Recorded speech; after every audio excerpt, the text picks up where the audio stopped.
ሰላም ልጆች እንዴት ናችሁ? ዛሬ ጥሩ ተረት ለእናንተ ይዤላችሁ መጥቻለሁ። የተረቱም ርዕስ ቀበሮና አሞራ ይሰኛል። በድሮ ጊዜ አንድ ጫካ ውስጥ ብቻውን ይኖር የነበረ ቀበሮ ነበረ።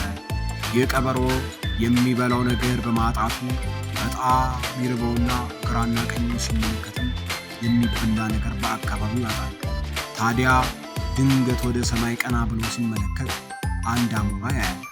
ይህም አሞራ ትልቅ ስጋ በአፉ ይዞ ሲበር ያንን ስጋ መብላት አለብኝ ብሎ አሰበ።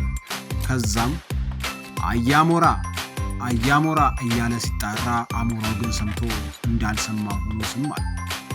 አሁንም ቀበሮ አሞራ አረ አሞራ ብሎ ተጣራ። ስፈልግ ነበርኩ አሞራ ቢለውም አሞራው አሁንም መልስ አልሰጠም። ቀበሮ መናገሩን በመቀጠል ዛሬ ምን እንደተከሰተ ታውቃለህን? ሁሉም እንስሳት ተሰብስበው አንድ የእንስሳቶች ንጉሥ መሾም እንዳለባቸው ተስማምተዋል። ሁሉም ተሰብስበው የተለያዩ እንስሳትና አዕዋፋትን በእጩነት ካቀረቡ በኋላ ሁሉም የራሱን አስተያየት ሰጥቶ ሲያበቃ በመጨረሻም አንተም መርጠውሃል። አንተም ቆንጆና በፍጥነት በረህ የፈለግከው ቦታ ቶሎ ስለምትደርስ ስለሚያውቁ ሁሉም ወደውሃል። በአናትህ ላይ ያለውም ፀጉር ለዘውዱ ማረፊያ ተስማ ብለዋል። ነገር ግን አንድ መሟላት ያለበት ነገር አለ። ያም ድምፅ ቆንጆ መሆን አለበት። ስለዚህም ይህን ለማረጋገጥ እኔን እቤቱ ሄደ ድምፁን ሰምተህና ብለው ልከውኛል።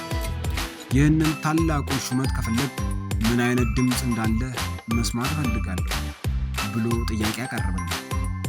በዚህ ጊዜ ቁራው የእንስሳቱ ሁሉ ንጉሥ ሆኖ እንደሚመረጥ ሲያስብ ደስታው ከልክ ያለፈ ሆነ። ለቀበሮውም ምን አይነት ጣፋጭ ድምፅ እንዳለው ሊያሰማው አፉን ከፍቶ ቋቋቋቋቋቋ አፉን ከፍቶ መጮህ ሲጀምር በአፉ ይዞት የነበረው ትልቁ ስጋ ወደ መሬት ወደቀ። ቀበሮውም በፍጥነት ስጋውን መንትፎ ሮጦ አመለጠው።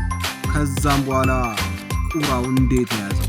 ልጆች ከዚህ ተረት ምን ትማራላችሁ? እስቲ ምን እንደተማራችሁ በመልእክት ሳጥኑ ላይ አስፍሩልኝ።